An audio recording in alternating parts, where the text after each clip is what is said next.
Welcome back to Passing Time with Craig. As always, I'm your host, Craig, and today I'm very excited to pass time with my friend Chelsea, a fantastic brewer here in Calgary. Hello, Chelsea. Hey, how's it going? Good. How you doing? Pretty good. Yeah, you are a great brewer. Thank you. We worked together at Born, and now you're over at Establishment. Indeed. I love Establishment. Me too. And you've actually brought me, I'm going to just shout out Cellophane Flowers, Passion Fruit Dry Hop Sour. It is delicious. A little summer banger for you. It is perfect. What are we talking here? Oh, this is 6.3? Yeah. She'll catch up to you. I thought this was like a 3.6. No, she's got a little spice, a little personality. She doesn't taste like it, No. but she'll get you. I love it.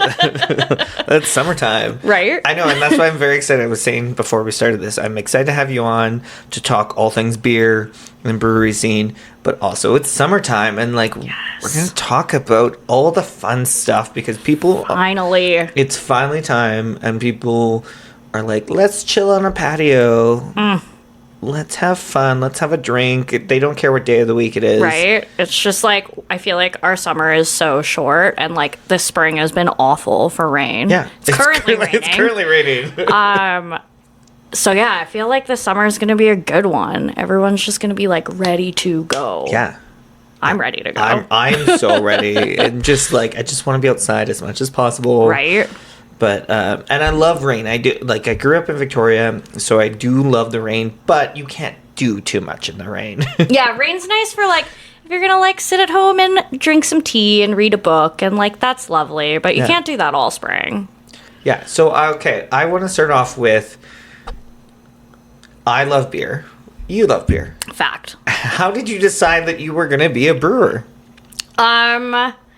Okay, so it's kind of a funny story. I was working in healthcare, and I was pretty burnt out, kind of getting bored, and I was okay, I'm going to do something People else. in healthcare get burnt out? I know, this is right? shocking. Wild. Madness.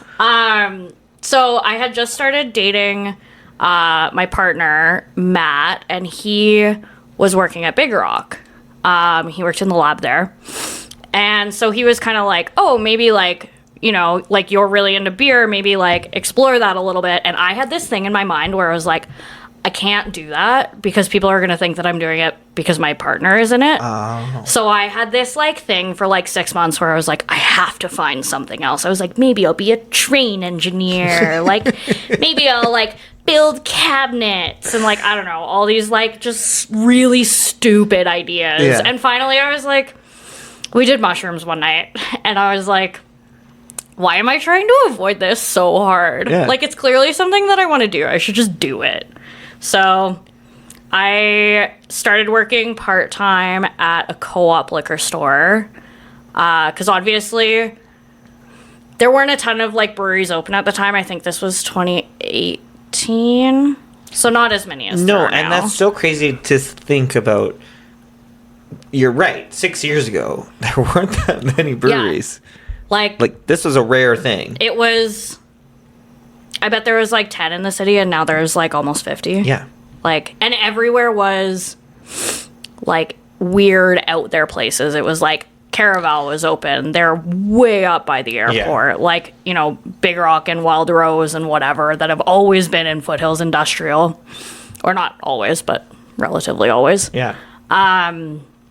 So yeah, the beer scene's grown so much in the last 5 years. Yeah. Since I've been in it, it's been kind of crazy to see how much bigger it's gotten. It's really exciting. It's very exciting. I think it's fantastic.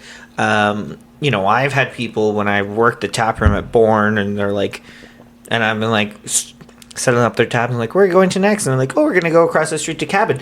And there'd be people at the table who's don't say that's the competition. I'm right? Yes and no. We wouldn't be so successful if we didn't have each other. Yeah, if we were just out in little islands, I think it would be really tough. There wouldn't be as much draw for people.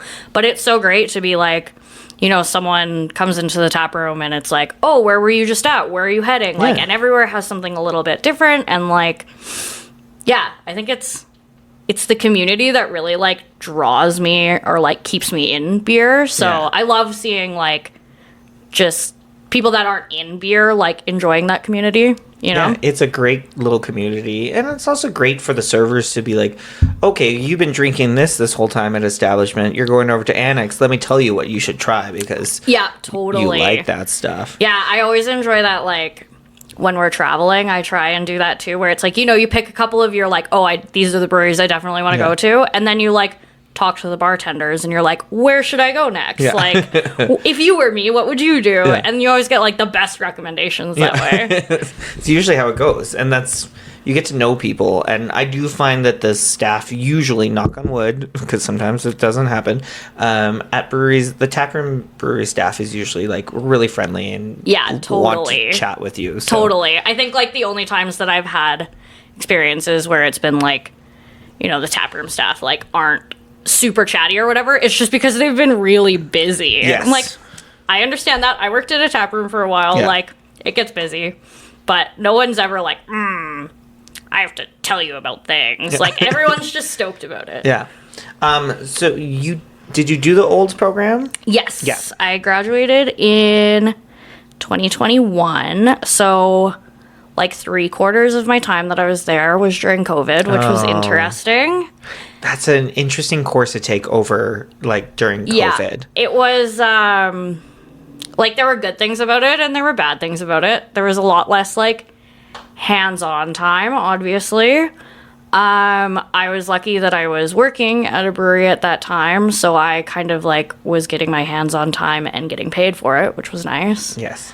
A lot of my classmates didn't have that, though. It was nice to, like, not have to drive to Olds every day. But, yeah, it was weird. Yeah. Do you think, as someone who's been in the industry for a few years now, do you think you can go into the brewing aspect without going to the program, or do you think it's definitely very beneficial to you? I think it kind of depends on, like, your personality. Like, I know I wasn't a home brewer to begin with. I would have, like, very much struggled. I'm just, like, I'm not the most, like, assertive person. I think that I would have found it really hard to, like, get into the back somewhere and then, like, advocate for what I wanted.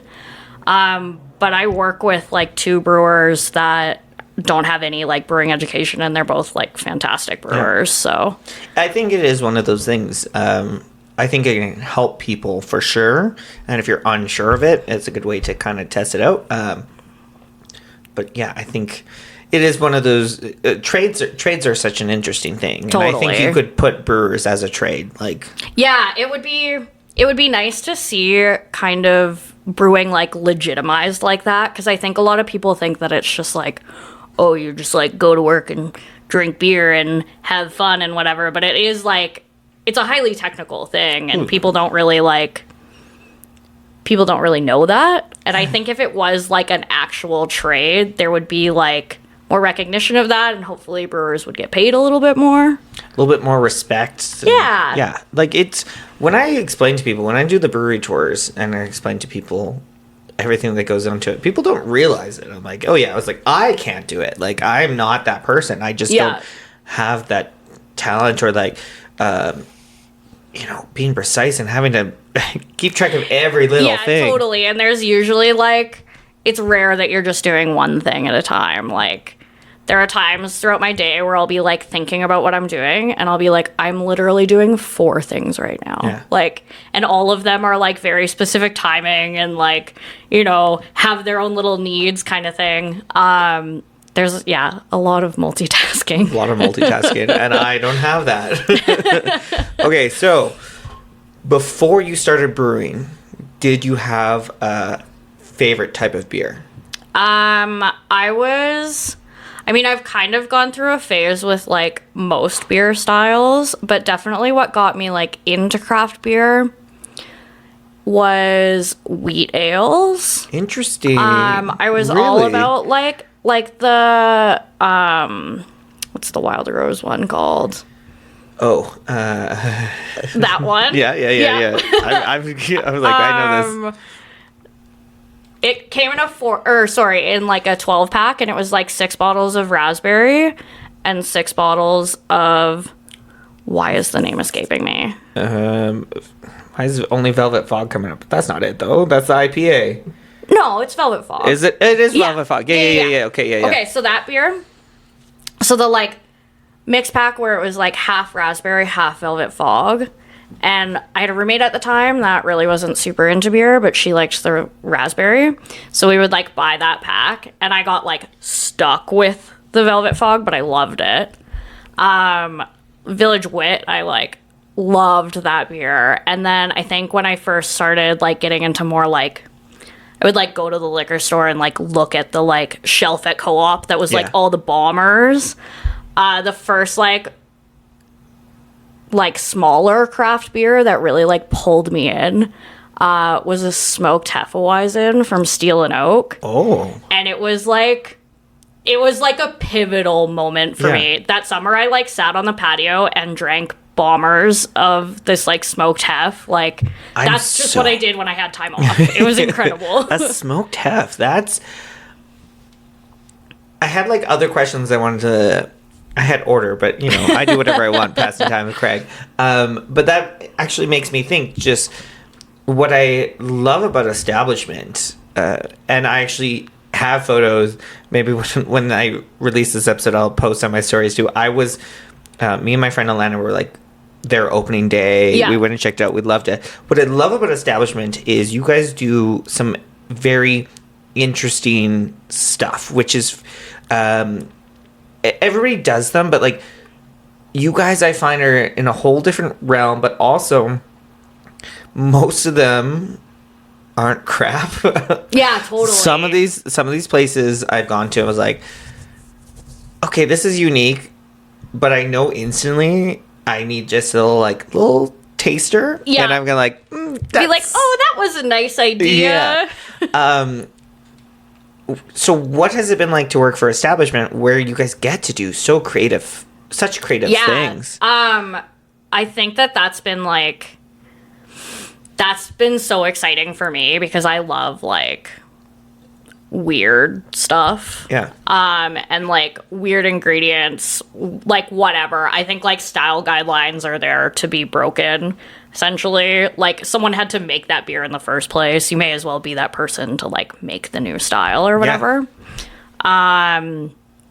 So I think what helps us really like be able to pull those things off well though is we trial a lot of stuff. So we'll do like 1 liters of something and just see like how that ingredient interacts with beer or whatever. And we also I think are just like our like basic like yeast management and like cellaring practices are really tight, so we don't have some of the issues with like oxidation and maybe like poor yeast health that a lot of places run into. Yeah. Because you can kind of like you can throw a lot of things at a beer, but if the base beer isn't great, like it's probably not going to be great. Yeah. And you guys also have a great, and other breweries do it, but I feel like no one's as prominent as you guys with like barrel age series. Yeah, we do a ton of. We do like barrel aged beers. We do a lot of barrel fermented beers, so like mixed culture beers that have yeast and bacteria in them. We do a lot of beers in the summer that will be like mixed culture beers with fresh fruit. So then whatever like cool yeast bacteria is on the fruit kind of becomes part of the beer. Like it's kind of mad science. It's great. It's very mad science. And again, we're going back to talking about just like the craziness of how precise you have to be as well, to like get the right balance to make sure you get what you actually want. So the mixed culture beer is kind of fun with that too, because you don't like there's ways to control it, but you don't have a ton of control over it. It's kind of just like whatever happens kind of happens, and you have to like, you know, you can guide it in the right way, but it's kind of like a child in a candy store. They just like go wherever they want to go. Yeah. You can only control it so much, you know?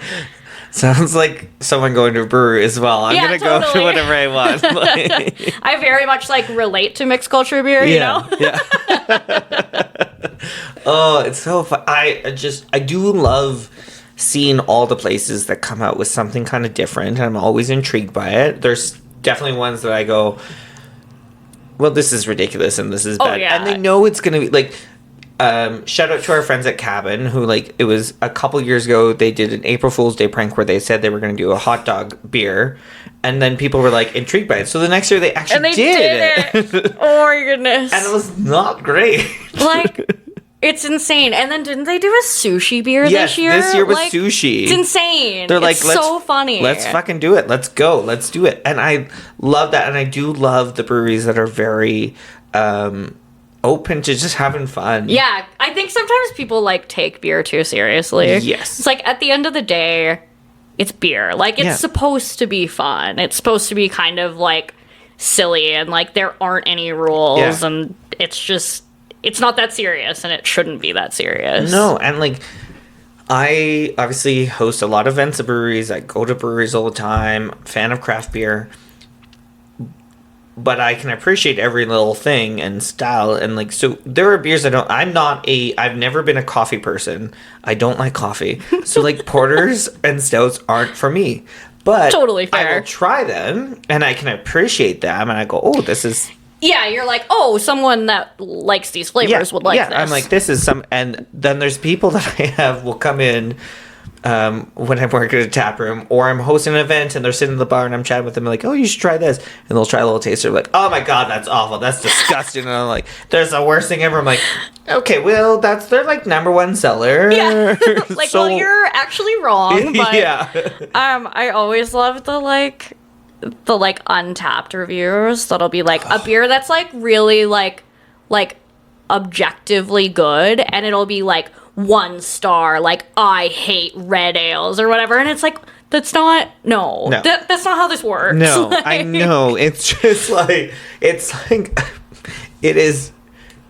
I've never even thought of it this way. This is the best example of it. It is like giving a steak 0 stars because you're a vegan. Yeah, 100%.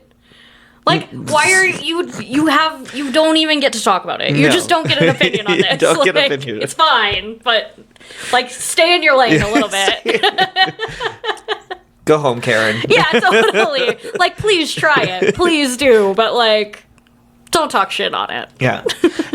Do you find with your friends, since you become a brewer, or since, like, because Matt was brewing, like, working in the industry before you, do you find that it's hard for you to convince your friends to try a certain style of beer, or are they more open to it? Because I did, again, going back to it, you have people who are like, I only like this type of beer, I won't try anything else. And you're like, try it, you might like it. I think, for the most part, like, a lot of my friends are, like, beer people, but for the people that aren't, I've definitely, like... Between Matt and I think we've, like, broadened their horizons a little. Like, I have a cousin that, she likes beer, but she's, like, got some sort of, like, hop allergy thing, so she can't drink a ton of it. But she'll always, like, try stuff when she comes over, and she'll do, like, sensory, but she doesn't, like, she's not familiar with any, like, beer terms or whatever, so sometimes the way that she describes beers is, like, so... interesting, because it's just terms that like you wouldn't normally associate with beer, but she's just like pulling out from whatever memory palace. Sometimes, like, she was drinking a beer a while ago and she smelled it and she was like, it's ketchup chips. Oh. I was like, what? Like, she's like, yeah, it's like, it tastes like ketchup chips. And then I tasted it and I was like, you're kind of not wrong. Like, I would have never thought of it that way, but now that you say that, it kind of is ketchup chips. Yeah. Like, interesting. Oh, now I'm intrigued by that. Because I love ketchup chips. Yeah, it was like, I want to say that it was like a Brewing style beer. So kind of like brown and slightly acidic. Yeah. I was like, yeah, ketchup chips. Yeah. Is there a food or flavor you've wanted in beer and then you tried it and you're like, nope, that's just no, I made a huge mistake. I always think that I'm gonna love blueberry, Oh, I love blueberries. And like blueberry, like the smell and the taste of blueberries, I always think I'm going to be super into it because I love blueberries. Yeah. And then every time that I taste it in a beer, and even if I can't pick out that it's like, oh, it's blueberry, I'll be like, I don't really like that. And I think what it is I had like a bad blueberry vodka experience when I was like 17, and it just kind of like lives in the back corner of my mind. I'm like, I really want to like this, but I just can't. The only decent one I've ever had, and it's not even that great, is the Brewster's blueberry ale. But that's also because they put like blueberries in it. Yeah, totally. It's just kind of like fun. Yeah.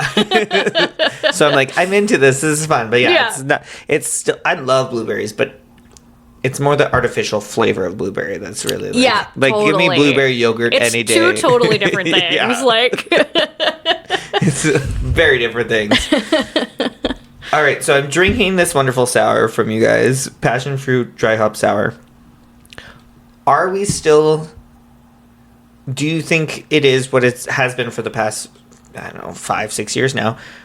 Summer of sours. Is that always what it's going to be, or are we moving back from that? Yeah, I think there will I think that sours will always be a thing, especially like fruited sours in the summer. They're just like, they're so like fresh and easy to drink outside, and they're also a really nice like introductory beer for people if they're like, I don't like lagers, I don't like hoppy beers, but like I'm not going to drink a stout because it's 30 degrees out or whatever.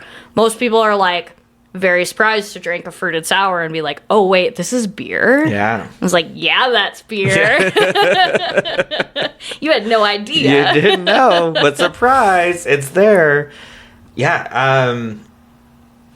Sours have like become this dominant thing for the past few years. Yeah. Summertime especially, but I know places are starting to keep them on year round as well because people will have sours whenever because totally. That's all they ever drink. Like, you remember my friend Nicole, Kiwi Nicole? Yeah. She loves sours. So that's literally, she comes into Bourne and she's just like, what's sour? Just like, what's the sour? We go to Annex Establishment, Cabot. We go to any of them. Yeah. It's like, what is the sour? And that's what she's going for. And like, the people that love sours are die hard for them. Yeah. Like, I don't think there's another group of like people that love a style of beer that love it so intensely as sour lovers.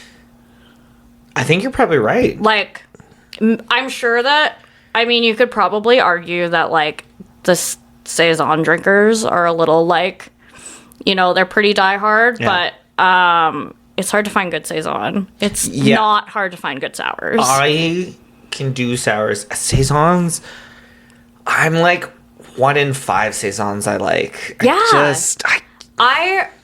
I love Saisons. I love the like kind of like philosophy of Saisons where it's just like, do what tastes good. Like, the boundaries are endless kind of thing.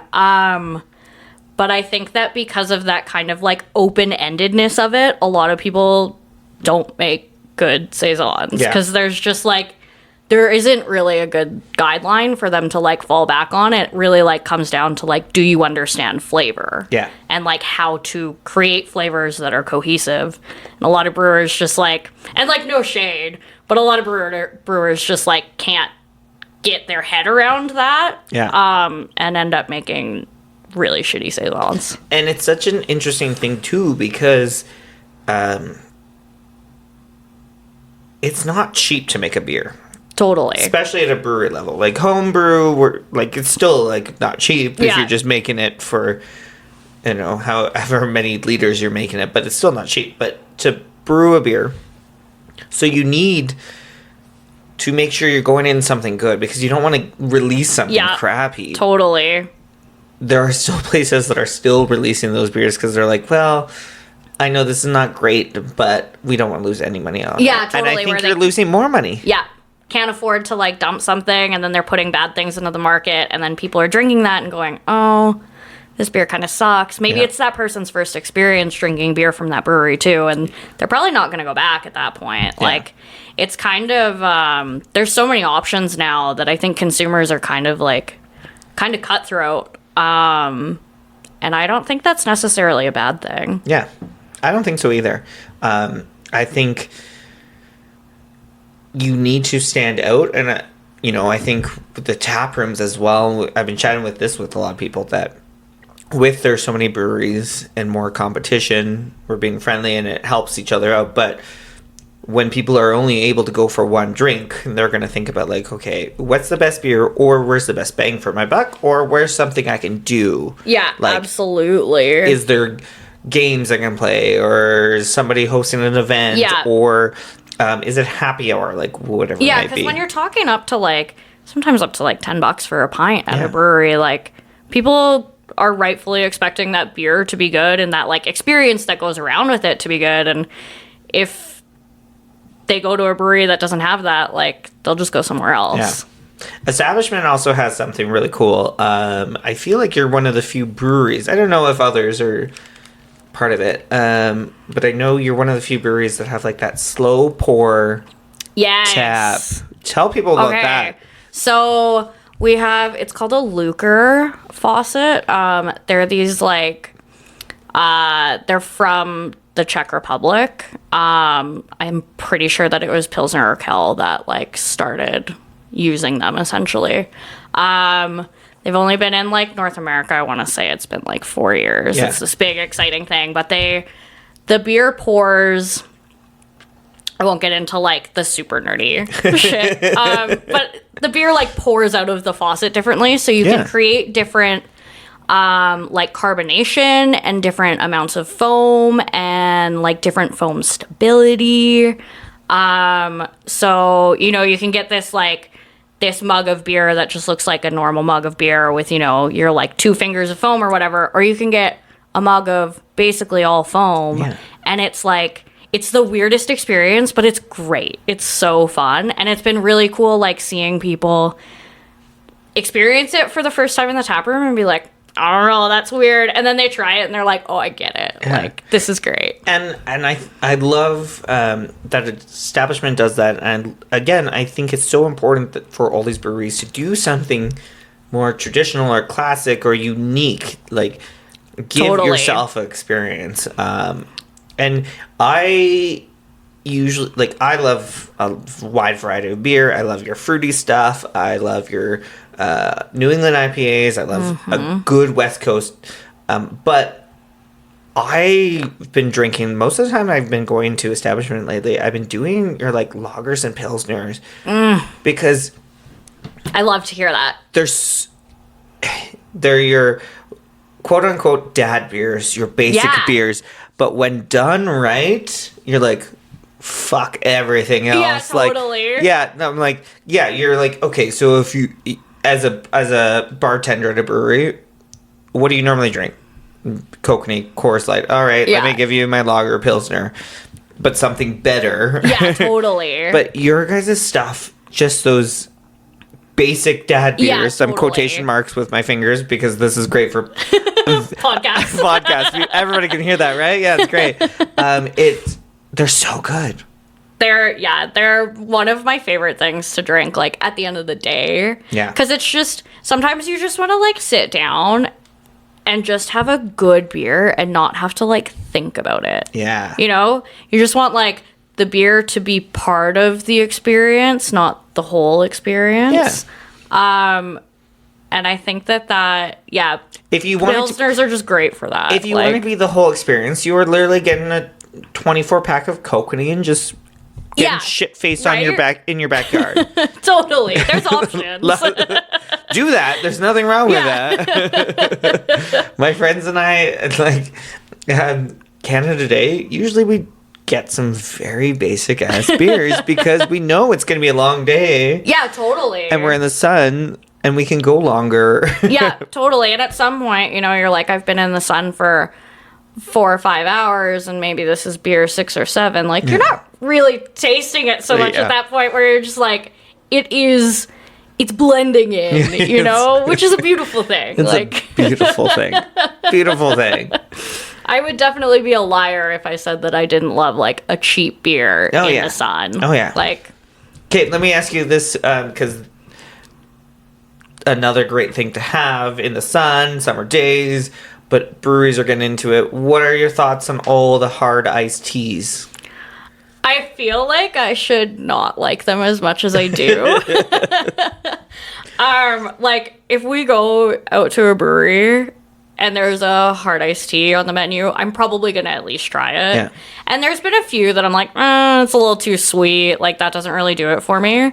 But like when I find one that I like every time that we go to Old B, I always get the hard iced tea. Oh. It's so good. See, and like I'll drink beer there too, of course. But I love OB, but I don't know that because it's honey bush or whatever. yeah, I think it's honey bush There's something tea. odd to it that I'm not a fan of, but I love iced tea and Yeah. like hard iced tea.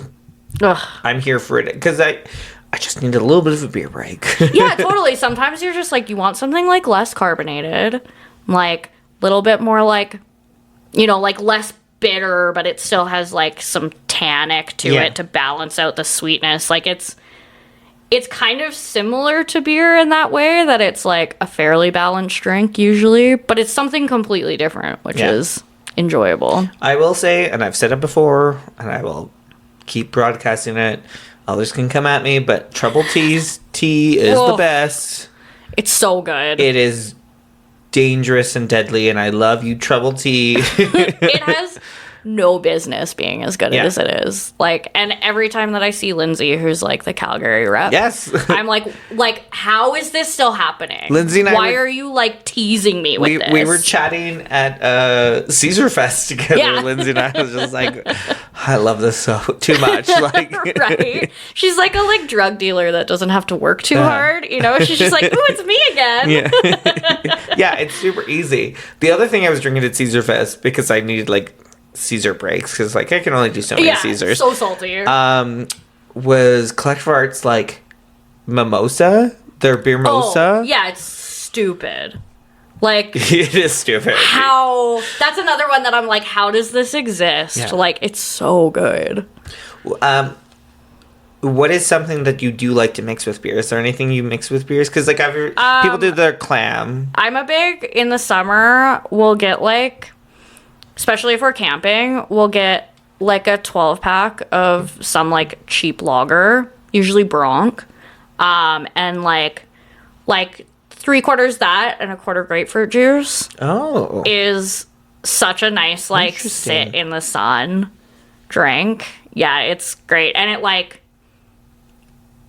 I mean, it doesn't slow you down because you're probably drinking faster, but like it's slightly less alcohol, Yeah. You're getting some vitamin C. Like, it's a health drink. Yeah. Yeah. Oh, I like that. Interesting.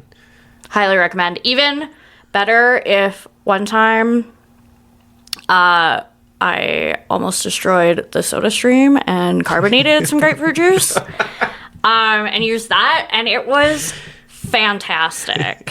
Would not recommend if you want to use your soda stream again, but it was great. Yeah. Brewer, yes. Soda stream, Yeah. mixologist, no. Adventurous though, Adventurous. That's fun. Okay, so we talked about how sour's big for summer, but what have you noticed, or what do you think's gonna be what we're thinking for summer this year? Like it's beginning of June. We got several hopeful months of patio weather. Oh. What are you thinking or seeing the trend's gonna be for beers this summer? It seems like West Coast IPAs are making a real Really? comeback, and I am here for it. Ah. But I think like I know for us at Establishment, we're not doing like the West Coast from 2018. It's like we're less sweet,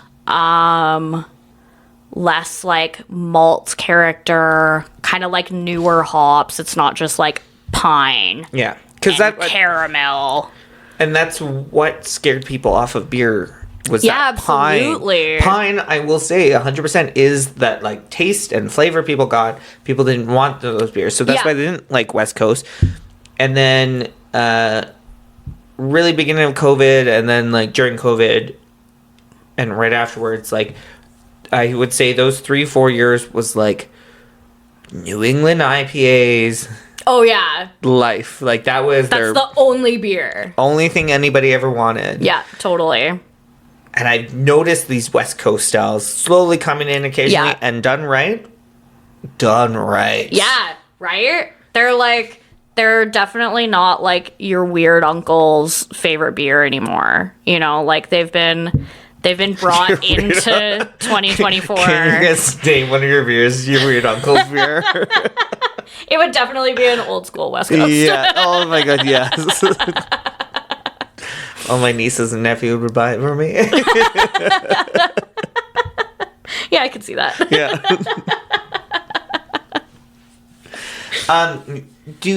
Can West Coast I don't know. Can you do like fruit flavors with West Coast, or does somebody want to try that, or we just like? So we've actually started using a lot of like fruitier hops in our West Coast, and we'll kind of balance it out with some like. We don't really use a ton of like piney hops, but kind of more like dank, like cannabis notes. And the two play really well together. Yeah. That kind of like dank, like deep, like diesel-y almost, mixed with like a really bright fruity aroma is like, it gets me. Yeah. It's great. It gets you. I don't think people realize this. I haven't talked about this on the pod before, but hops gives most of the flavors, like, so I don't think people realize that some of those fruit flavors you're getting, there's no fruit added into it. Like, pretty much, not exclusively, but almost all, like, fruit flavor in beer is from hops. Yeah. And, like, any kind of, like, floral or, like, you know, anything that kind of is natural, like, sweet is probably from hops. Yeah. Which is super cool. Like, they're so incredibly complex in the, like, aroma and flavor compounds that they have. And it's, like, it's not even fully understood, like, what all is in there. Interestingly enough, cannabis research has been really, like, pushing hop research forward. Because cannabis and hops are cousins, basically. Right. They're, like, quite closely related. And they have a ton of, like, similar compounds in them. So the like hops industry has been learning so much from cannabis in the last like 5 years. I did not know that. Yeah, which is super cool. That's super cool. Yeah. Just like leaning on our friends, you know? See, everybody supports everybody. It goes back to what we were saying. Breweries supporting each other. That's the way to do it. Yeah, you gotta. Okay, so West Coast probably the style of the summer. Yeah, I think that would be my bet. That's a good little bet there. Yeah. Yeah, we'll see if I'm right. But I'm putting that on the table now. Okay. You can put that on the record. Is there a style of beer that you hate making?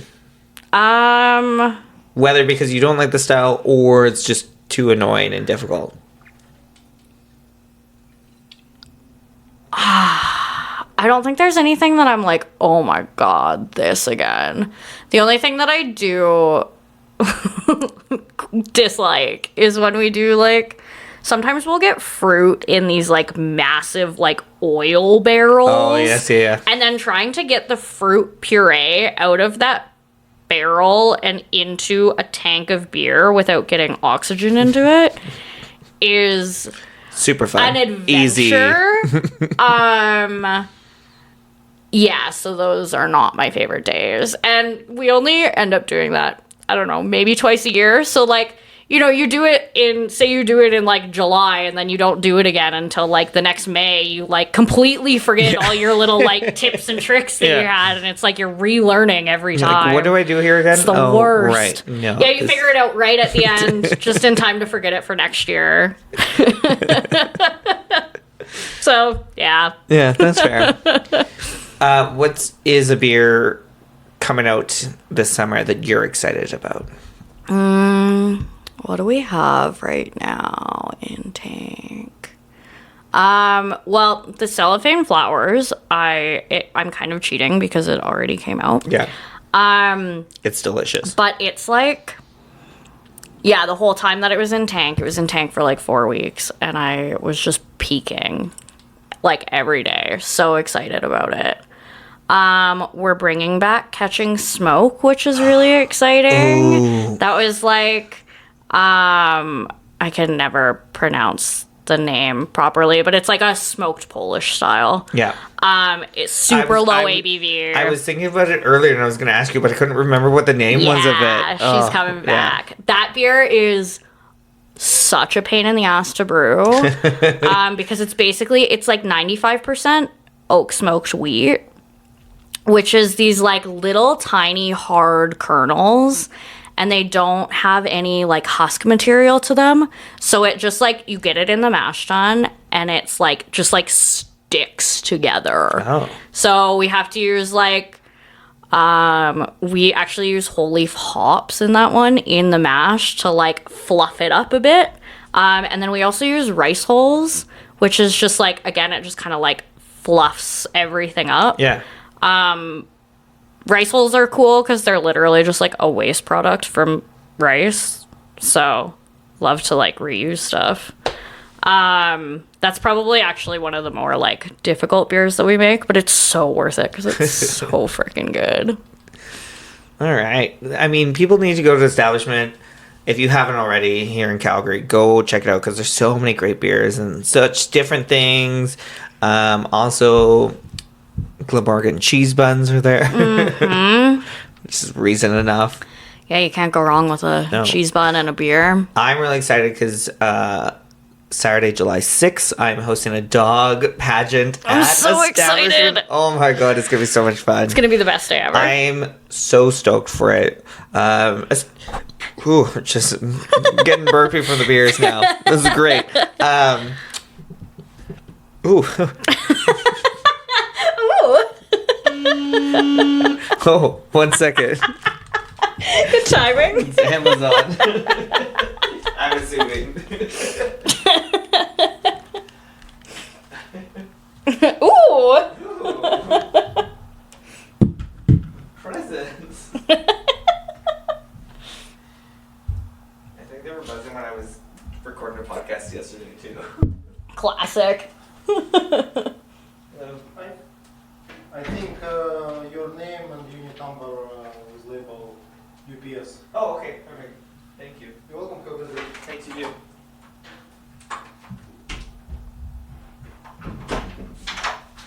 All right. Ooh, presents. Presents.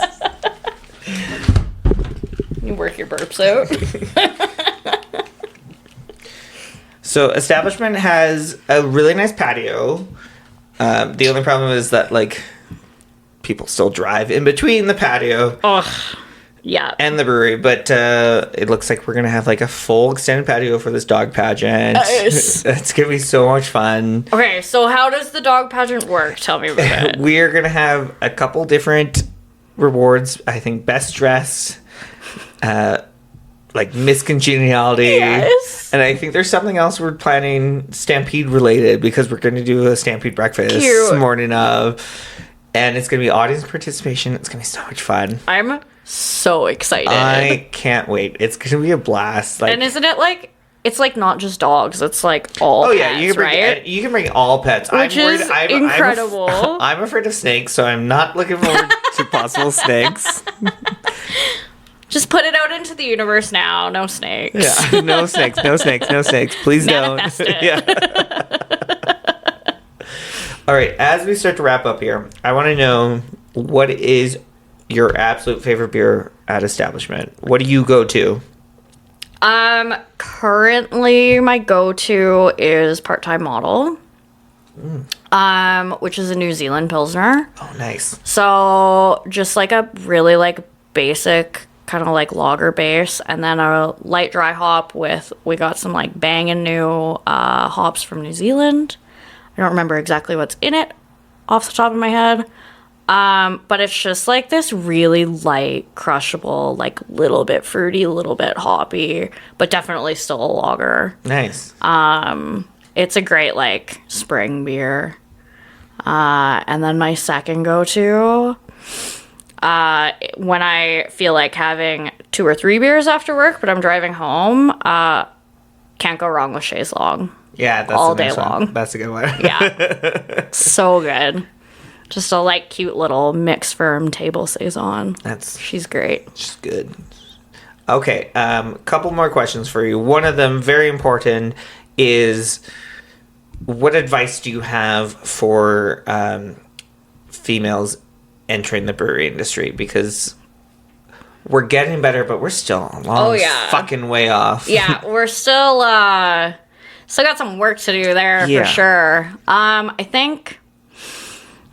think like get into breweries and start like talking to people. Networking is definitely your friend. And most people, like 95% of people in beer are just excited that someone else is excited about beer. Yeah. And they don't really give a shit what you look like or who you are outside of that you like beer and they like beer. Yeah.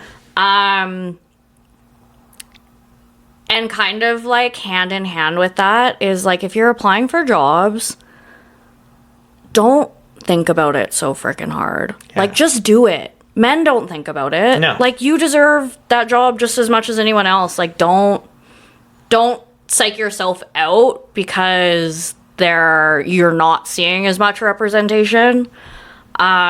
Just go for it. Just go for it. Yeah. And I think if you do land a job somewhere and you're not getting what you need, don't be afraid to move. Yeah. Yeah, I think that's so important. And this community, we talked about how it's very close and friendly, but at the same time, it's not always. There's little aspects of it, but you can also... Breweries might realize some things that, like, why do we keep losing these people? Oh. Yeah, maybe it is us. Yeah. Yeah. Hopefully. And I think eventually, too, like, as consumers become a little bit more savvy, too, and as the, like, demographics of consumers change, like, as we become a little bit more, the people that are drinking beer become a little bit more diverse, like, they're gonna require that of places, you know? They're just gonna not go to places that it's, you know, all a boys club, white boys club, whatever, because they don't feel welcome there. Yeah. And then you're cutting off like a huge section of people. 100%. So I think breweries need to kind of just like realize that they need to keep up with who's drinking the beer. Yeah. And if you want to, you can't be at this point and be like, I don't want to be political. I don't want to make a statement about like Pride or Women's Month or like Women's Day or I don't want to acknowledge Black Lives Matter because I just like it's just about no, you have to. Yeah, if you're like, I think by not making a statement, you're making a statement. Yeah. You know, and it's probably not what you want it to be. Yeah, you're not going to be successful like you think you're going to be from that. Yeah, you're going to have your little pocket of people that look and act exactly like you, and that's all that you're going to have. And they're not going to... You're not going to make money from that. Yeah, totally. Like, even... Yeah, like, strictly from, like, a business standpoint, good luck with that. Yeah. All right, your final question. I always like to ask this to all my guests, and it can be absolutely anything, but what's awesome? Since we've been talking about summer beers so much today, sitting outside in the sun with a like decent beer and some good friends and a like nice casual conversation, maybe a dog to pet. Yes. That's good. Yeah. Do you have a place in the city, non-patio, maybe non-legal, place that you like to like go sit outside, have drinks, like maybe by a river or something like that? Honestly, our backyard is probably my favorite place to like hang out in the summer. We have this like big beautiful apple tree and like lilac bushes, a couple of them, and like a decent sized deck, and it's like it's like shady, it's cool, it's comfortable, the beer fridge is right there, you know, it's hard to beat. Yeah. The hammock is usually up, like that sounds pretty solid. Yeah, I think if I'm leaving my house, I love having a beer like while camping. Yeah. It's hard to beat. I feel like everybody listening to this episode is either has to be sitting on a patio or balcony having a beer, or we are making them all go out. Yeah, 100%. Like, if that's not your plans after listening to this, you're doing something wrong. There's something wrong there. Or you're listening to this like 6 months late. Yeah. It's the dead of winter, in which case I'm sorry for teasing you. Yeah, this is awful. You're like, it is minus 40 outside. Then stay at home. Right?